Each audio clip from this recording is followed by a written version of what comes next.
Hey everyone, last week I ran my first ever game of Shadowdark RPG with a few friends, and overall, it was pretty cool. Shadowdark features a lot of old school elements, and I had never run a game in that style before. Today, I'm going to share with you what I learned, how it went, and some of the things that I might do differently moving forward. Real quickly, I want to thank everybody who watched and commented on my first video on this channel. Thank you very much. I was shocked to see how many views it received, how much discussion there was in the comments, and all of that. If you missed it, I will put a link to that video in this video's description. Also, please be warned as we're proceeding on today's video, there could be some minor spoilers for Brad Kerr's sinister secret of Peacock Point from his adventure anthology Wyvern Songs, so bear that in mind. First, let's start by talking about planning for the adventure. If you're not a game master, or maybe you don't care about the adventure bits itself, you might not care about this next section. Feel free to skip it. As always, this entire video is fully bookmarked and you can skip around to the parts that you think are most interesting. It took me about a month from the time I decided to run my first Shadowdark game until we sat down to play. I used that time to find some players, to deconflict our schedules, and to pick an adventure. I also studied the system to gain a deeper understanding of what really makes Shadowdark tick. That is, what makes the Shadowdark experience different from other games that my friends were more familiar with. About a week before we played, I realized, rather suddenly, I gotta say, that I had spent almost all of my energy up to that point focusing on the system rather than on the session. I made a YouTube video. I'd written up a little 2-page adventure pitch with a brief adventure hook, some information about the Shadowdark system. I basically did everything except for plan what we were actually going to do when we sat down at the table at night. So I clearly had some work to do. By then, I had selected the adventure we were going to run, the aforementioned sinister secret of Peacock Point, but I hadn't yet pulled together any of my GM notes. The biggest challenge for me was familiarizing myself with Peacock Point. For me, this was just kind of a new experience. I almost always homebrew everything. I'm just not used to having to study somebody else's work and try to understand what comes next. To organize all of this information, I turned to Mike Shea's checklist from The Return of the Lazy Dungeon Master. This is probably one of the best books I have ever read about how to prep for a game of Dungeons & Dragons or any other role-playing game, whatever you're playing. One of these days, I should probably just make a video about why I like Shea's approach so much. As my players all piled into the game room, the first thing we did was sit down to make characters. Well, that's actually not true. The first thing we did was eat burritos. But the second thing we did was sit down to make characters. On page 14, there is a list of page references for each step in the character creation process. I wish I had known this. I kind of had seen that page, but I didn't realize what it was trying to tell me. That page would have answered nearly every question that my players asked me during character creation. So if you're getting ready to run a first session, especially with new players or players new to Shadowdark, make sure that you let them know about that page. Like I said, had I remembered that, I would have been in much better shape. But instead, I was pummeled by questions from 4 people who, for all intents and purposes, had never even seen the Shadowdark rules before, as I scrambled to look up page number after page number while they were working independently on their character builds. To make matters worse, none of my friends had their own printed copies of Shadowdark. And honestly, I don't blame them. That's not like a bad thing, because I invited them to play a brand new game. That was on me. This was intended to be a one-shot, or maybe even just a couple of game sessions, so I didn't expect them to go out and buy their own book. The quality of the core rulebook from the Arcane Library, the company that publishes Shadowdark, is incredibly high. It's really, really nice, but it also costs $59, and that's a lot of money. Now, luckily for them, the Quick Start rules can be had for free in PDF format, and they contain everything that you need in order to play the entire game for game masters and for players up through 3rd level. That's pretty sick. I had my personal copy of the core rules, and I had one printed copy of the Quick Start rules as well. And to make things easier for my friends, I printed up a couple more copies of the Quick Start rules in little booklet formats on my laser printer at home. This was pretty funny because I had to buy this special long reach stapler to staple them, so there's $25 I guess I'll never get back. I guess you could say I really bought the Bostage on this one. While I personally prefer print media when I'm playing RPGs at the table, Shadowdark's rules are incredibly readable on a device as small as a cell phone. And that's not something I can say for any RPG I've ever tried to read on my phone. Of course, if you've got a VTT or something like that, for some of those games, they've got all the data baked in so that you never have to have a book or a PDF that looks like a book. But I think that Shadowdark's phone readability is a very clear and intentional design choice, and I think it's really worth mentioning. I just appreciated how well that works on small mobile devices that basically everyone has.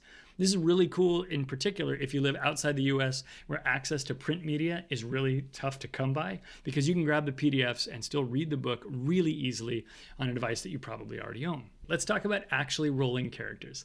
I had my players roll their 6 attributes by rolling 3d6s in order as described in the core book. Because I am merciful, I let them swap any 2 values exactly 1 time. This meant that they could shape their character just enough to choose a class that sounded cool to them and have at least 1 decent ability score. I did not, however, let them re-roll their stats if none of their scores were above 14, which is an optional rule in the book. And maybe I should have, but I really kind of wanted us to have that kind of frail and fragile PC experience. Because numbers are neat, consider this. With 4 players at the table, we have 24 total ability modifiers. 10 of those modifiers are negative. 10. 6 of them are 0 and 8 are positive. The best modifier in our party is our Elven Seer Arcadios +3 Wisdom, and the worst is our Goblin Priest Quarov's -3 Dex.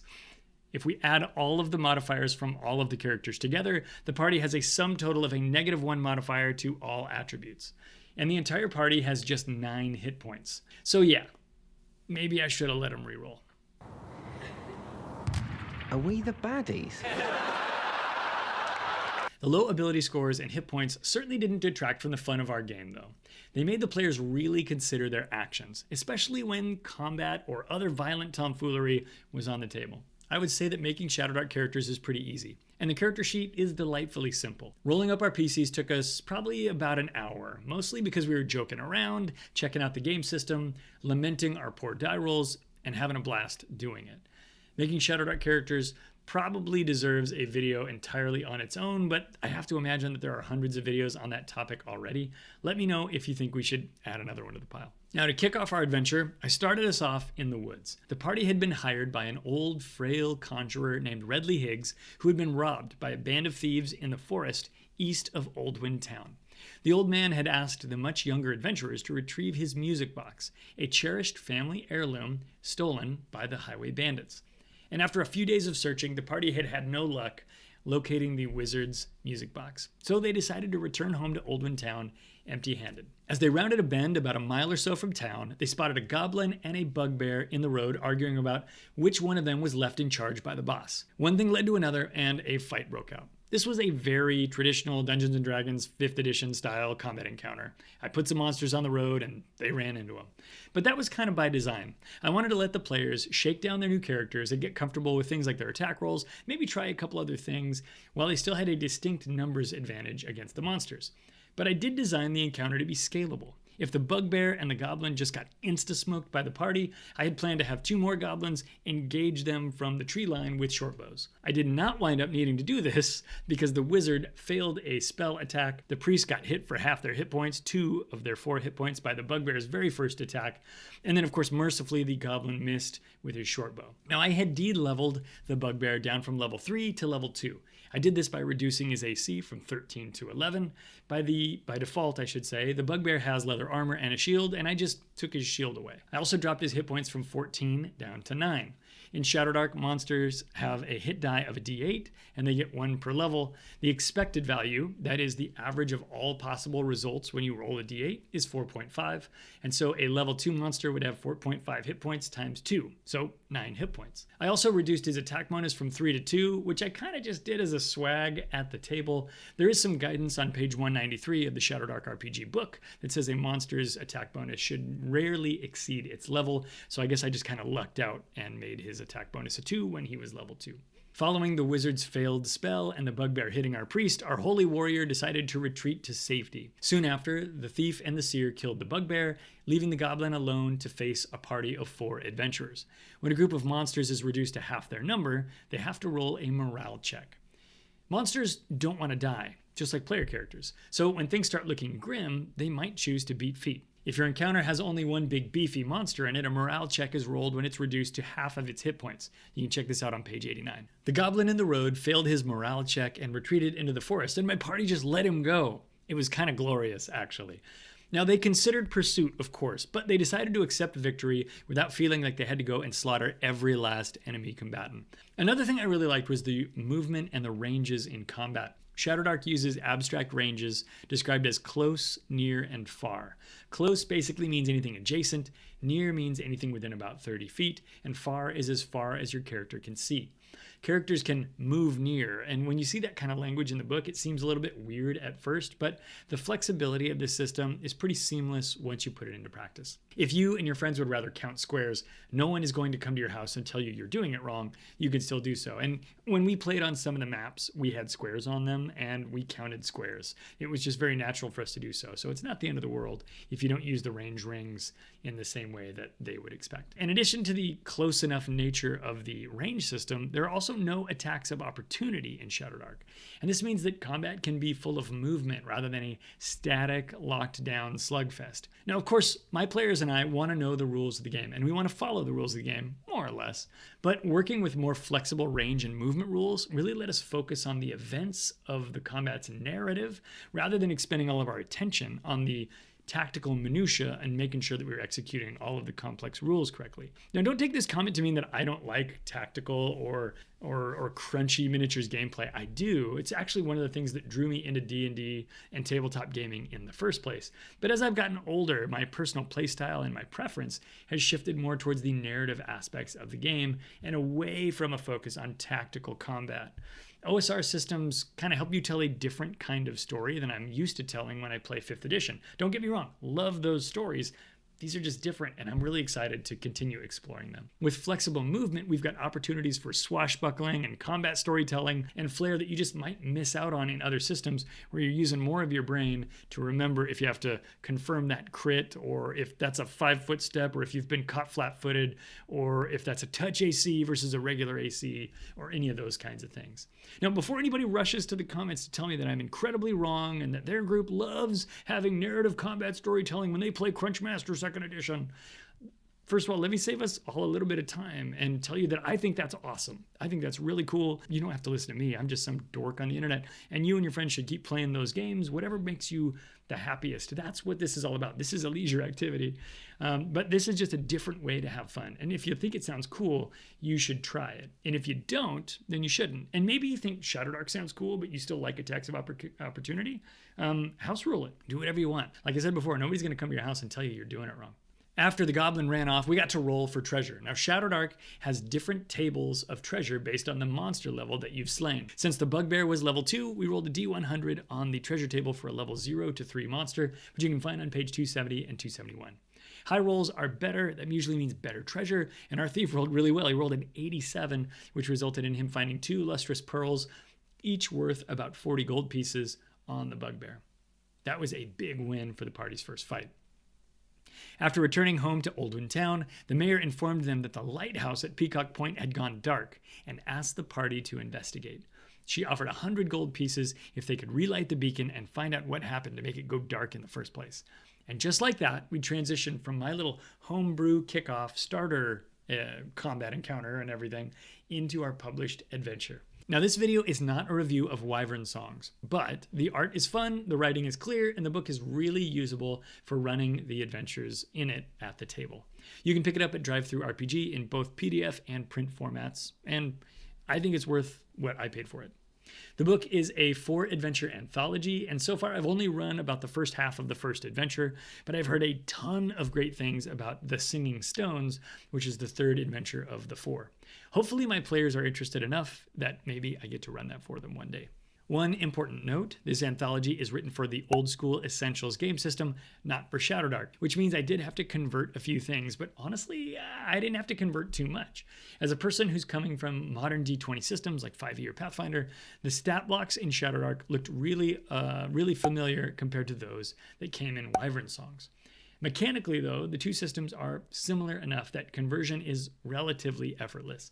I did a combination of converting monsters on the fly from the OSC monster stat blocks, as well as just looking up the equivalent monster in Shadowdark when we were at the table.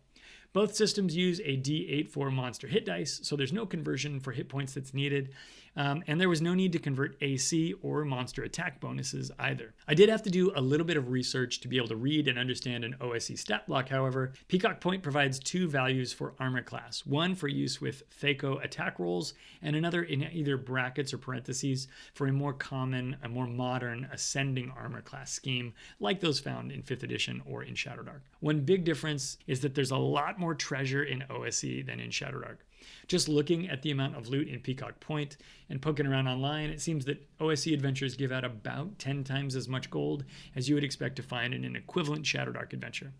And obviously this may differ from author to author and from book to book, but it's important to bear in mind the differences in the XP and treasure economy so that you can get it right for your players if you're converting an adventure to be run in Shadowdark. After they received the quest from Mayor Pearl, the party got busy planning their expedition. I'd printed up a copy of the region map and explained the Overland travel rules. You'll find these on page 90 of the core book. Essentially, the players can travel across 2 6-mile hexes per day at a comfortable pace. My players were traveling 5 hexes away, and that meant that it would take them 2.5 days to get there and another 2.5 days to journey back home, plus however much time they chose to spend in the dungeon. I think they planned on spending a day in the dungeon for a total of 6 days away. This occupied 2 inventory slots per player because a slot can hold 3 rations. They also needed enough torches to build campfires along the way and still have enough to explore the dungeon when they got there. A campfire consumes 3 torches but lasts for 8 hours of camp time, which is a pretty good deal since each torch only lasts for 60 minutes otherwise. They needed 5 nights worth of campfires, so that's 15 torches, occupying a total of 15 party inventory slots. As my players started to calculate all of this, they got a bit concerned. Along with their regular equipment, they were very quickly running out of inventory space. I suggested maybe they hire someone for help. A hireling, if you will, and that's exactly what they did. Since they basically hired this guy to carry torches and provide light, they named him Aziz after the character from the 5th Element.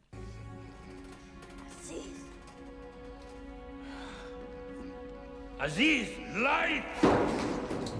Aziz, light. Aziz wanted 5% of the treasure take and a small payment up front, which the party was happy to provide. My players seemed to enjoy this part of the planning phase, and I thought that was really cool, because I was really worried that 1 or 2 of them might check out during the process, but that didn't seem to be the case.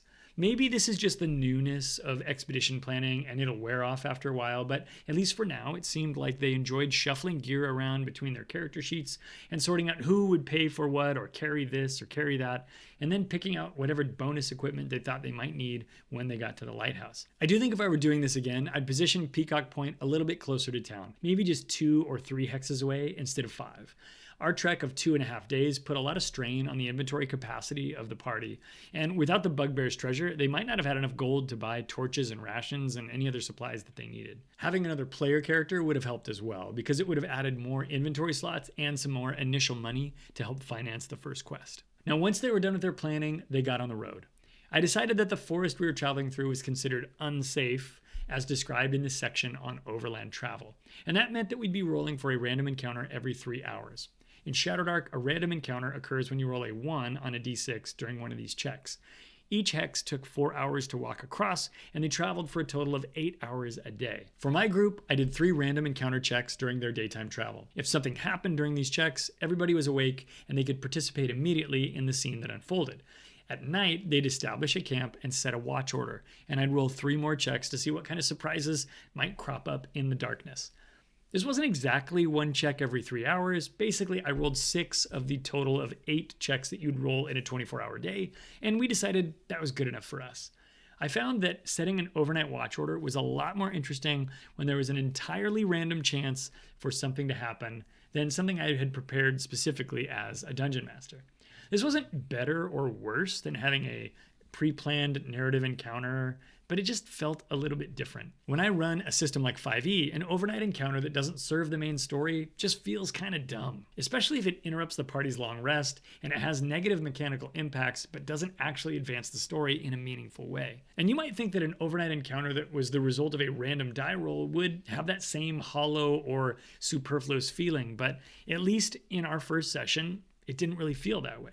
Maybe we were just all in on that old school feel, but there was real danger in that forest. I mean, anything could have come lumbering out of those trees when any character was on watch. And it did. The first night, we encountered a pair of curious treants who were just wandering the woods. And the next day, a brief interaction with a couple of wolves nearly cost our priest her right hand. The second night, a shambling mound crashed through the party's camp, and the following day, the party came across a troll lugging a crude net full of captured adventurers through the woods. All of this came straight out of the rather extensive random tables that come in the Shadowdark core rulebook. All of these creatures were higher level than our party. And as someone once said, look, there's a lot going on in the world and not all of it is your level. Overall, I think the players really enjoyed the encounters that we rolled on the way to the lighthouse, although they did feel at times like they had some limited choices, being only level 1 and encountering such strong monsters. I do think that with some more practice with this OSR style of play, we could have handled those situations in more interesting ways. For example, with the Shambling Mound, I ruled that it was unable to communicate with the party and its reaction roll came up hostile. So the party decided to flee. I guess I had them roll to see if they would leave some random item behind, and that was about how we left it, which is a little bit unsatisfying, I suppose.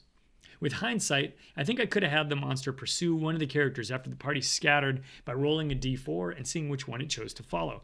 They could have tried to lose the creature in the woods or hide underneath a tree, root, or something, sort of like Frodo hiding from the ring wraiths in Lord of the Rings.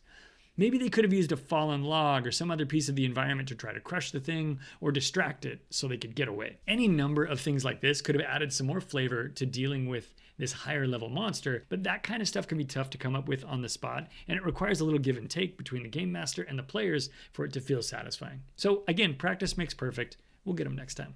Upon arriving at the lighthouse, the party instructed Aziz to go make camp and stay out of sight. They ventured into the lighthouse and relit the flame, knowing that the people back in Oldwyn Town would feel relieved to see the lighthouse illuminated once more. I had the dungeon map printed, and I used some wooden dungeon tiles as a sort of fog of war. And as the players descended into the lower level, the wizard lit up a torch, and we started our very first torch timer. To keep track of who was carrying the torch, I got these little LED fire night lights, which everyone thought were pretty fun to have. They have multiple flickering settings by pressing this button right here, from solid light to medium flicker to a heavier flicker, and the party decided to use those to estimate how long they thought the torch had been burning for. I thought that was kind of cool. Shadowdark is always played in turn order. Players roll for initiative as you'd expect, and then play passes clockwise from there, even when you're out of combat.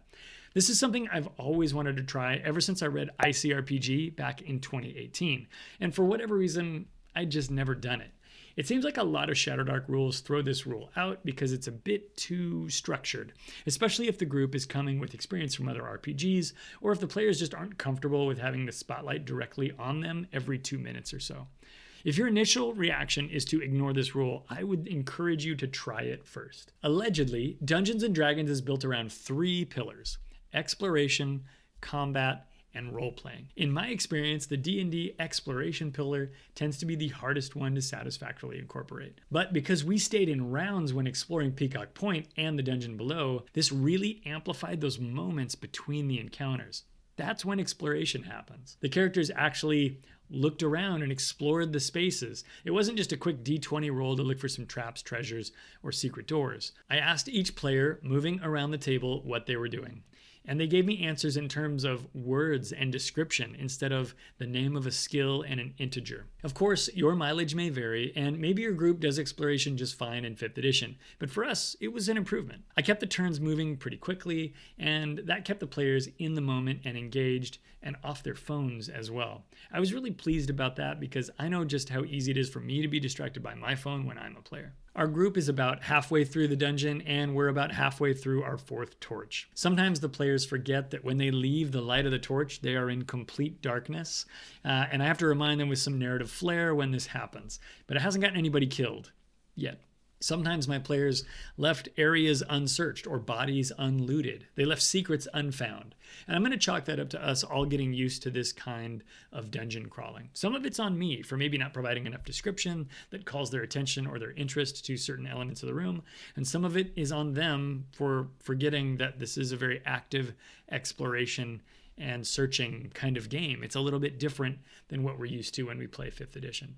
So far, they've found most of the important stuff, so they're not going to be going home empty-handed. provided that they survive. I think we'll finish up this adventure in one more session, and then we'll see if they're having enough fun that they want to do it all over again. For my table, Shadowdark has been just about everything that I hoped it was going to be. It's been dangerous, it's been exciting, and it's been fun. We've had a lot of laughter at the table, and the characters are starting to develop personalities of their own. If this trend continues, it's really going to hurt if one of them dies. When one of them dies? Well, that's it, everybody. Please feel free to hit me up in the comments below with your questions, with your comments. If you got any ideas for me or whatever, I am open. So I will try to hit up as many of those as I possibly can. I really appreciate you watching the video today. Remember to be cool and be nice, and we will see you in our next video. I've got some ideas already, but I don't know when it's going to come out. So stick with me, stay subscribed, and we'll see you next time. Take care.